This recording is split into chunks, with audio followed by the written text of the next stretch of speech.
Hello friends, എല്ലാവർക്കും നമസ്കാരം. നിങ്ങളേവരും കാത്തിരിക്കുന്ന അലീനയുടെ നാളത്തെ വിശേഷത്തിലേക്ക് എല്ലാ കൂട്ടുകാർക്കും സ്വാഗതം. എല്ലാവർക്കും നല്ലൊരു ശുഭരാത്രി നേർന്നുകൊണ്ട് തന്നെ നമുക്ക് നാളത്തെ സൂപ്പർ ഹിറ്റ് വിശേഷത്തിലേക്ക് കടക്കാം. അപ്പൊ അതിനുമുമ്പായിട്ട് ആരെങ്കിലും നമ്മുടെ ഈ ചാനൽ ആദ്യമായിട്ട് കാണുന്നുണ്ടെങ്കിൽ ഇതുവരെ സബ്സ്ക്രൈബ് ഒന്നും ചെയ്തു വെച്ചിട്ടില്ലെങ്കിൽ തീർച്ചയായിട്ടും ഒന്ന് സബ്സ്ക്രൈബ് ചെയ്ത് വെച്ചോളൂ കേട്ടോ. അതിനോടൊപ്പം മാക്സിമം എല്ലാവരും നമ്മുടെ വീഡിയോ ഇഷ്ടപ്പെടുന്നുണ്ടെങ്കിൽ ഒരു ലൈക്കും ഒരു ഹൈപ്പും ഒക്കെ അടിച്ചിട്ട് കാണാൻ വേണ്ടി ശ്രമിക്കണേ. അപ്പൊ നേരെ ഞാൻ വിശേഷത്തിലേക്ക് തന്നെ കടക്കാണ്.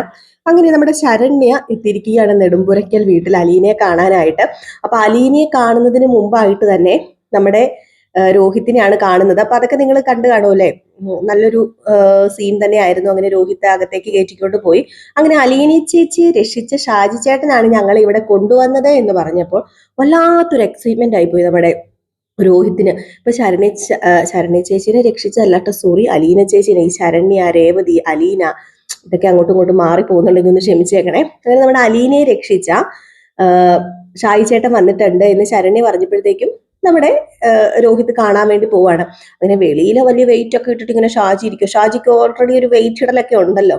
ഒന്നാമത്തെ കാര്യം, നമ്മുടെ അലീന എന്തൊക്കെയോ പറഞ്ഞാണ് ശരണ്യനെ മൊഴിമാറ്റി പറയിപ്പിച്ചത് എന്നൊക്കെ ഒരു ധാരണയുണ്ട്. അപ്പൊ അതിന്റെ ഒരു വെയിറ്റ്, അപ്പൊ അങ്ങനെ ആകെ മൊത്തത്തിൽ കുറച്ച് പവറൊക്കെ ഇട്ട് അവിടെ ഇരുന്നപ്പോഴത്തേക്കും ഷായി ചേട്ടനാണല്ലേ എന്ന് രോഹിത് ഇങ്ങനെ ചോദിച്ചപ്പോൾ രോഹിത്തിനോട് പറഞ്ഞ, അതെ, എന്റെ പേരാ ഷാജി. അല്ല, അന്ന് അലീനയെ രക്ഷിച്ചത് ഷായി ചേട്ടനല്ലേ? അലീന ചേച്ചി രക്ഷിച്ചത് ഷായി ചേട്ടനല്ലേ? ഒരുപാട് നന്ദിയുണ്ട് കേട്ടോ. അലീന ചേച്ചി അന്ന് അങ്ങോട്ടേക്ക് വന്നത് ഞങ്ങളോട് ആരോടും പറയാതെയാണ്. പിന്നെ എന്റെ അവസ്ഥ അന്ന് എന്തായിരുന്നെന്നൊക്കെ അറിയായിരിക്കുമല്ലോ എന്ന് പറഞ്ഞപ്പോഴത്തേക്കും എന്തോ നമ്മുടെ രോഹിത്തിനെ എന്താ പറയാ, വീണ്ടും ആ ഒരു പ്രതിനെ കാണുന്ന പോലെ തന്നെയാണ് ഷാജി കാണുന്നത്. അതായത് ഒരു മര്യാദയുടെ ഭാഷയിൽ സംസാരിക്കുന്നൊന്നുമില്ല. എന്താ പറയാ, അങ്ങോട്ടേക്ക് നമ്മുടെ രോഹിത് ചോദിക്കുമ്പം എന്തോ ഗൗരവത്തോടു കൂടി സംസാരിക്കുന്ന ഒരു രീതിയാണ് ഷാജിക്കുള്ളത് കേട്ടോ. ഇപ്പോഴും എന്തോ നമ്മുടെ രോഹിത് എന്തോ വലിയ തെറ്റ് ചെയ്ത മാതിരി. രോഹിത് അതൊന്നും കൂട്ടാക്കിയില്ല. രോഹിത് അതൊന്നും കാര്യമാക്കിയില്ല. രോഹിത് വളരെ നല്ല രീതിയിൽ തന്നെ കയറി അകത്തിരിക്കാം എന്ന് പറഞ്ഞുകൊണ്ട് ഷാജിനെ അകത്തേക്ക് വിളിച്ചപ്പം, ഏയ് വേണ്ട, ഞാനിവിടെ ഇരുന്നോളാം എന്ന് പറഞ്ഞു. ഷാജി വലിയ വെയിറ്റ് ഇട്ട് അവിടെ ഇരിക്കുകയാണ്. ഏതാണ്ട് വലിയ ആള് വിളിച്ച് അവിടെ ഇരിക്കുകയാണ് കേട്ടോ. ഷാജിക്ക് ഓൾറെഡി കുറച്ച് എന്താ പറയാ, അങ്ങോട്ടേക്ക് കയറി ചെല്ലാനൊക്കെ, അങ്ങോട്ട് വലിഞ്ഞു കയറി അങ്ങനെയുള്ള ഒരു കൂട്ടത്തിലുള്ളതല്ലല്ലോ. കുറച്ച് പവറൊക്കെ ഇട്ട് അവിടെ ഇരിക്കുകയാണ്. നമ്മുടെ രോഹിത് വിളിച്ചിട്ട് വന്നില്ല. ഏതായാലും ഈ സമയത്താണെങ്കിൽ നമ്മുടെ ബബിത കണ്ടു ശരണ്യനെയും ശരണ്യയുടെ അമ്മേനെയും കണ്ടു. അങ്ങനെ രോഹിത് ബബിത വന്ന ഉടനെ തന്നെ പറഞ്ഞു, ഇത് ആരാണെന്ന് അറിയാമോ? ഇതാട്ടോ ശരണ്യ എന്ന് പറഞ്ഞപ്പോഴത്തേക്കും ശരണ്യ എന്ന് പറഞ്ഞ് നമ്മുടെ ബബിത മുഖത്തേക്ക് ഒരു നോട്ടം നോക്കി. അപ്പം ശരണ്യ എന്ന് പറയുമ്പോൾ എല്ലാവർക്കും അറിയാലോ, നമ്മുടെ ഹരിയും കൂട്ടുകാരൊക്കെ കൂടി പീഡിപ്പിച്ച, അതായത് ദ്രോഹിച്ച, റേപ്പ് ചെയ്യപ്പെട്ട ആ പെണ്ണാവുമ്പോഴത്തേക്കും ഇവർക്കൊരു സഹതാപം അതുണ്ടല്ലോ. അപ്പം ആ ഒരു രീതിയിൽ തന്നെ ബബിത ഇങ്ങനെ നോക്കിയപ്പോഴത്തേക്കും ബബിതേച്ചിയാണല്ലേ രോഹിത്തേട്ടന്റെ പെങ്ങളാണല്ലേ എന്ന് പറഞ്ഞപ്പം, അതെ, ഞാൻ രോഹിത്തിന്റെ നേരെ ഇളയ പെങ്ങളാ. അല്ല, ഒരാളും കൂടെ ഉണ്ടല്ലോ. എന്നോട് അലീന ചേച്ചി എല്ലാം പറഞ്ഞിട്ടുണ്ട് കേട്ടോ. നിങ്ങൾ 3 പേരാണല്ലേ, രോഹിത്തേട്ടനും ബബിതേച്ചിയും പിന്നെ കൃഷ്ണമോളും. എല്ലാം അലീന ചേച്ചി പറഞ്ഞു തന്നിട്ടുണ്ടല്ലേ? പിന്നെ എല്ലാം എന്നോട് അലീന ചേച്ചി പറഞ്ഞു തന്നിട്ടുണ്ട്. നിങ്ങളെല്ലാവരെയും അലീന ചേച്ചിക്ക് എന്ത് ഇഷ്ടമാണെന്ന് അറിയാമോ? അത് ഞങ്ങൾക്കറിയാം. അതെ, ഞാൻ അലീന ചേച്ചിനെ കാണാൻ വന്നതാണേ. എനിക്ക് അലീന ചേച്ചിനെ ഒന്ന് കാണണം. പാവം പനി പിടിച്ച് കിടക്കാന്നൊക്കെ പറയുന്നത് കേട്ടെ. മാത്രമല്ല, അലീന ചേച്ചി ഇനി ഞാൻ വിളിച്ചിട്ടുണ്ടായിരുന്നു. വിളിച്ചപ്പോൾ അലീന ചേച്ചിനോട് പറയാ ഇങ്ങോട്ടേക്ക് വരണ്ടാന്ന്. പക്ഷെ അലീന ചേച്ചിനെ കാണാൻ വരാതിരിക്കുന്ന മോശമല്ലേ? ഞാൻ അങ്ങനെ ഒരു അവസ്ഥയിൽ കിടന്നപ്പോഴത്തേക്കും അലീന ചേച്ചി അല്ലേ അവിടെ വന്ന് എന്നെ സമാധാനിപ്പിച്ചതും, അലീന ചേച്ചി അല്ലേ എന്നെ പുറത്ത് കൊണ്ടുപോയതും ഒക്കെ. അപ്പൊ പിന്നെ അലീന ചേച്ചിനെ കാണാൻ വന്നില്ല, അത് മോശമല്ലേ? അതുകൊണ്ടാ ഞാൻ അലീന ചേച്ചിനെ കാണാനായിട്ട് വന്നത്. എനിക്ക് അലീന ചേച്ചിനെ കാണണം. പാവം ഒത്തിരി പനി പിടിച്ച് കിടപ്പാ. ചെറിയ പനിയൊക്കെ ഉണ്ട് മോളെ. എന്നാ പിന്നെ ഒരു കാര്യം ചെയ്യും രോഹിത്തെ, നീ പോയി അലീന ചേച്ചിയുടെ റൂം കാണിച്ചു കൊടുക്കുക. എന്നിട്ട് അലീനയുടെ അടുത്തേക്ക് ഇവരെ കൊണ്ടാക്കാൻ പറഞ്ഞു. ഈ സമയത്ത് നമ്മുടെ രോഹിത് പറഞ്ഞു, ബാ ശരണ്യ, ബാ അമ്മയെ ഞാൻ കാണിക്കാന്ന് പറഞ്ഞുകൊണ്ട് ഇവര് നേരെ അകത്തേക്ക് കയറ്റിക്കൊണ്ട് പോവുകയാണ്. ഷാജി വെളിയിൽ വെയിറ്റ് ചെയ്യാണ്. ഷാജി ഭയങ്കര വെയിറ്റ് ഒക്കെ ഇട്ട് വെയിറ്റ് ചെയ്തിരിക്കുകയാണ് കേട്ടോ. ഇതിനിടയിലാണെങ്കിൽ നമ്മുടെ ബബിത നേരെ ചെല്ലാണ് ബാലേന്ദ്രന്റെ റൂമിലേക്ക്. ശരണ്യ വന്നു എന്ന് അറിയിക്കണമല്ലോ. ശരണ്യ അവിടെ വന്നത് എല്ലാവർക്കും സത്യം പറഞ്ഞ ഒത്തിരി ഇഷ്ടമായി കേട്ടോ. കാരണം ശരണ്യോട് ഒരു ക്ഷമ ചോദിക്കുക, തന്റെ മകനും ആ കൂട്ടത്തിൽ ഉണ്ടായിരുന്നുവല്ലോ. അപ്പൊ എന്താ പറയാ, ശരണ്യനൊരു ക്ഷമ ചോദിക്കുക എന്നൊക്കെ പറഞ്ഞാല് അത് നല്ല കാര്യമല്ലേ? നമ്മുടെ ബാലചന്ദ്രനാണെങ്കിൽ അങ്ങനെ ക്ഷമ ചോദിക്കാനൊക്കെ തയ്യാറായിട്ട് വില്ലിംഗ് ആയിട്ട് നിന്നൊരു മനുഷ്യനാണ്. പക്ഷെ അവരുടെ വീട്ടിൽ പോയി ചോദിക്കാൻ പറ്റില്ലല്ലോ. അപ്പൊ കിട്ടിയ ചാൻസ് നമ്മുടെ ബാലചന്ദ്രൻ ഒരിക്കലും ഒഴിവാക്കി കളയില്ല. അങ്ങനെ ബബിത ഓടിച്ചെന്ന് പറയാണ്, അതെ അച്ഛാ, താഴെ ശരണ്യയും ശരണ്യയുടെ അമ്മയും വന്നിട്ടുണ്ടെന്ന്. കുറച്ച് ശരണ്യോ? ശരണ്യ, അതെ, ഹരിയേട്ടന് എല്ലാവരും കൂടെ റേപ്പ് ചെയ്താ. അപ്പോഴത്തേക്കും പെട്ടെന്ന് കൂടുതൽ പറയിപ്പിച്ചില്ല, നമ്മുടെ ബബിതിനെ കൊണ്ട് പറയിപ്പിക്കാൻ നിന്നില്ല. ഓ ഓ ഓ ശരണ്യ, അല്ല, ആ കൊച്ചെന്തിനാ ഇപ്പൊ ഇങ്ങോട്ടേക്ക് വന്നത്? അലീന ചേച്ചിക്ക് പനിയാണെന്ന് അറിഞ്ഞു അത്രേ. അതുകൊണ്ട് അലീന ചേച്ചിനെ കാണാൻ വന്നതാണെന്നാ പറഞ്ഞേ. ആഹാ, അങ്ങനെയാണോ? എന്നിട്ട് അവരെന്തി? അവരെ താഴെയുണ്ട്. അച്ഛൻ വാ, അവരെ കാണാം. അവര് താഴെ വന്നിരിപ്പുണ്ട്. ദേ, ആ ശരണ്യ ചേച്ചിക്ക് ഒരു മടിയില്ല നമ്മളോടൊക്കെ സംസാരിക്കാനായിട്ട്. നമ്മളോട് യാതൊരു വിരോധവും ഇല്ല. അലീന ചേച്ചീനെ കാണാനും നമ്മളെയൊക്കെ കണ്ടതിന്റെ സന്തോഷം അവർക്കുള്ളത്. ആണോ? എന്നാലേ നീ ഒരു കാര്യം ചെയ്യും, താഴേക്ക് ഇറങ്ങിപ്പോക്കോ, ഞാൻ അങ്ങോട്ടേക്ക് വന്നേക്കാന്ന് പറഞ്ഞിട്ട് നമ്മുടെ ബാലചന്ദ്രൻ അലീനയല്ല ശരണ്യനെ കാണാനായിട്ട് താഴേക്ക് ഇറങ്ങി വരികയാണ്. അപ്പൊ ഈ ഒരു സമയത്താണെങ്കിൽ നമ്മുടെ ശരണ്യയും അതുപോലെ ശരണ്യയുടെ അമ്മയും കൂടി നേരെ അലീനയെ കാണാനായിട്ട് റൂമിനകത്തേക്ക് കയറി ചെല്ലുകയാണ് കേട്ടോ. അപ്പം ആ ഒരു സമയം ഷാജി ആണെങ്കിൽ വലിയ വെയിറ്റ് ഇട്ട് വെളിയിൽ തന്നെ ഇരിക്കുകയാണ്. എന്നാലും ഇവരെയും കൊണ്ട് പോകത്തുള്ളൂ ഷാജി. ശരണ്യനെയും ശരണ്യയുടെ അമ്മേനെയും കൊണ്ട് പോകത്തുള്ളൂ. ആരോടും ഒന്നും മിണ്ടാതെ, എന്താ പറയാ, വലിയ ഘമയിലാണ് പുള്ളിക്കാരൻ വെളിയിൽ ഇരിക്കുന്നത്. ഇങ്ങനെ ഇരിക്കുന്ന സമയത്ത് നമ്മുടെ ഷാജി അവിടെ തന്നെ ഇരിക്കുന്നു. ബബിതയാണെങ്കിൽ വന്നതറിഞ്ഞല്ലോ ശരണ്യൊക്കെ, നേരെ ബാലചന്ദ്രന്റെ റൂമിലേക്ക് ഓടുകയാണ്. ഇവരൊക്കെ ഒന്ന് പറയണമല്ലോ. അങ്ങനെ ബാലചന്ദ്രന്റെ അടുത്തേക്ക് ചെന്നിട്ട്, അച്ഛാ ദേ താഴെ ശരണ്യയും ശരണ്യയുടെ അമ്മയും വന്നിട്ടുണ്ടെന്ന് പറഞ്ഞപ്പോഴത്തേക്ക് ശരണ്യോ ഒന്ന് പെട്ടെന്ന്, അതായത് പെട്ടെന്ന് മറന്നു പോകൂല്ലോ, സ്വാഭാവികം. ശരണ്യ ഒന്ന് ചോദിച്ചപ്പോഴത്തേക്കും, അത് പിന്നെ ശരണ്യ അലീന ചേച്ചി പോവില്ലേ ഇടയ്ക്ക് ശരണ്യയുടെ വീട്ടിലേക്ക്, നമ്മുടെ ശരണ്യ എന്നിങ്ങനെ പറഞ്ഞപ്പോഴത്തേക്ക് പെട്ടെന്ന് ആ മനസ്സിലായി എന്നിങ്ങനെ പറയുക. വേറൊരു രീതിയിലും നമ്മുടെ ശരണ്യനെ പരിചയപ്പെടുത്താനായിട്ട് പറ്റില്ല.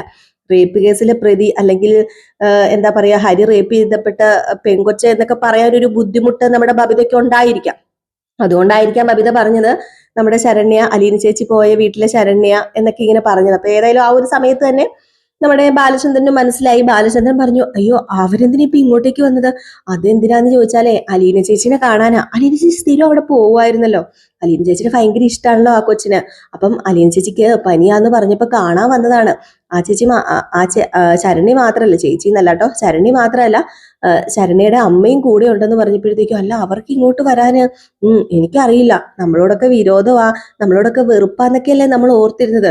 പക്ഷേ അലീന ചേച്ചിയോട് വിരോധവും വെറുപ്പൊന്നും ഇല്ലാഞ്ഞിട്ടായിരിക്കും. മാത്രമല്ല അച്ഛ, നമ്മളോട് സംസാരിക്കുന്നതും വളരെ നല്ല രീതിയിൽ തന്നെയാ. രോഹിത്തിനോടൊക്കെ ശരണ്യ സംസാരിച്ചു, അതും വളരെ നല്ല രീതിയിലും.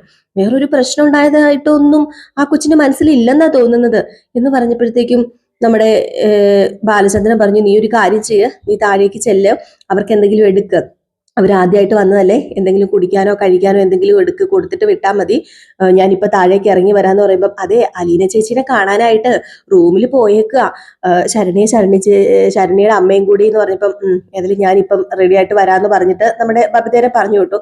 ബബിതയാണെങ്കിൽ കിച്ചണിൽ പോയി ഇവർക്ക് വേണ്ട ജ്യൂസും കാര്യങ്ങളും ഒക്കെ എടുക്കണം. ആദ്യമായിട്ട് വന്നല്ലേ വീട്ടില്, ആ മര്യാദ കാണിക്കണമല്ലോ. അപ്പൊ അതുകൊണ്ട് തന്നെ ജ്യൂസും കാര്യങ്ങളൊക്കെ എടുത്തുകൊണ്ടിരിക്കുകയാണ്. അവർ പാവപ്പെട്ടവരാണെന്നോ ഇവര് പണപ്പെട്ടവരാണെന്നോ എന്നൊന്നും ഇല്ലാട്ടോ. ബബിത നല്ല രീതിയിൽ തന്നെ അവരോട് പെരുമാറാൻ നോക്കുകയാണ്. മാത്രമല്ല തന്റെ ഏട്ടനെ രക്ഷിച്ചതല്ലേ, അപ്പം ആ ഒരു രീതിയിലല്ലേ പെരുമാറത്തുള്ളൂ. അപ്പൊ ഈ ഒരു സമയത്താണെങ്കിൽ നമ്മുടെ അലീനയെ കാണാനായിട്ട് ശരണ്യ അകത്തേക്ക് കയറി ചെല്ലുന്നു. അലീനയെ കാണുന്നു, ഭയങ്കര സന്തോഷം, കെട്ടിപ്പിടിക്കുന്നു, ഉമ്മ കൊടുക്കണു.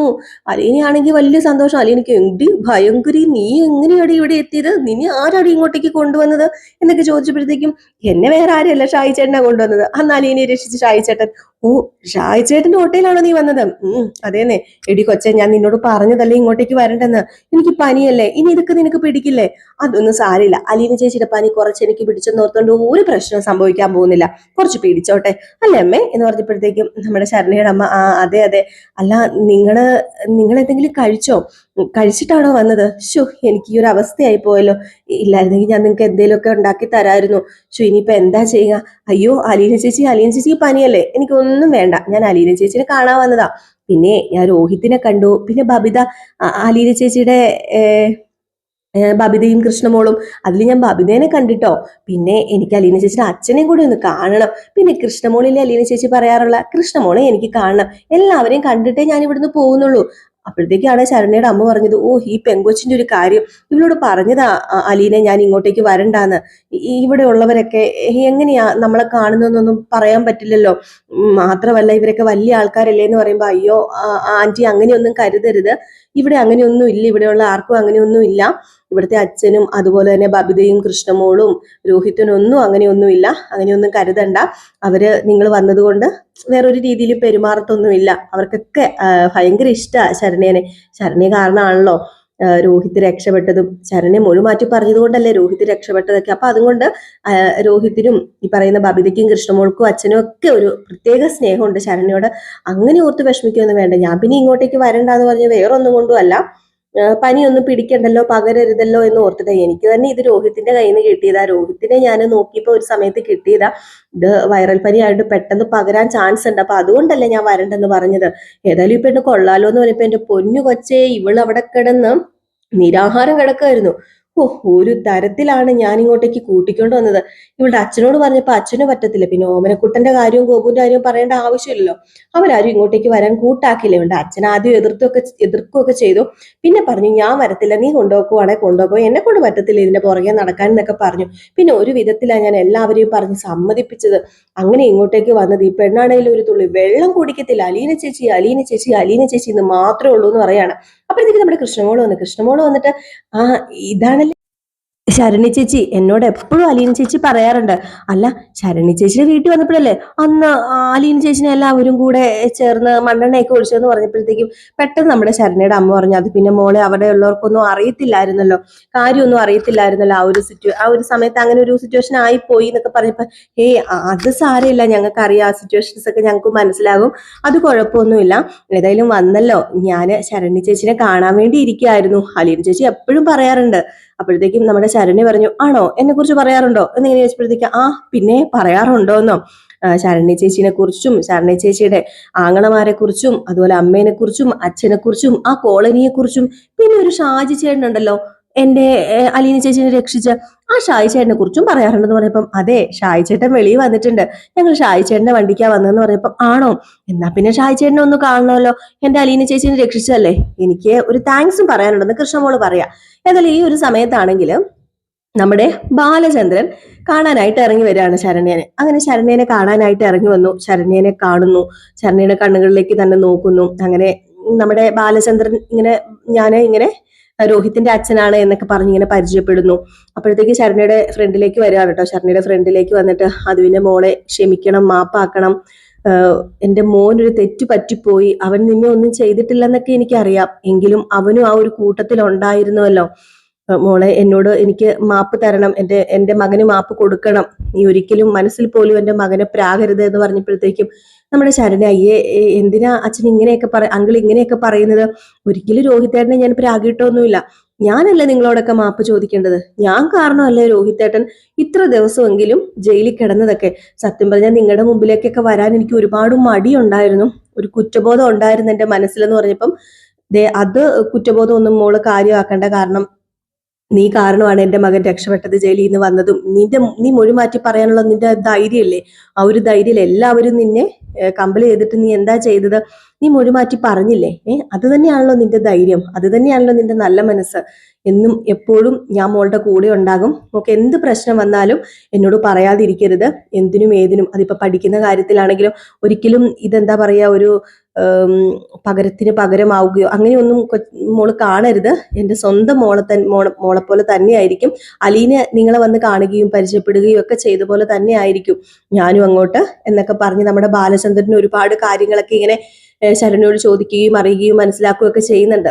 എന്താ പറയാ, നമ്മുടെ ശരണ്യനെ ഏറ്റെടുത്ത പോലെ തന്നെയാണ് പറഞ്ഞത്, നിന്റെ എല്ലാ പ്രശ്നങ്ങൾക്കും, നിനക്കൊരു ജോലി കിട്ടുന്നത്, നിനക്കൊരു ജീവിതം ഉണ്ടാകുന്നത് വരെ എന്തിനും ഏതിനും ഞങ്ങൾ നിന്റെ കൂടെ കാണും, അത് ഉറപ്പാണ് എന്ന് വാക്ക് സഹിതം കൊടുക്കുന്നുണ്ട് കേട്ടോ.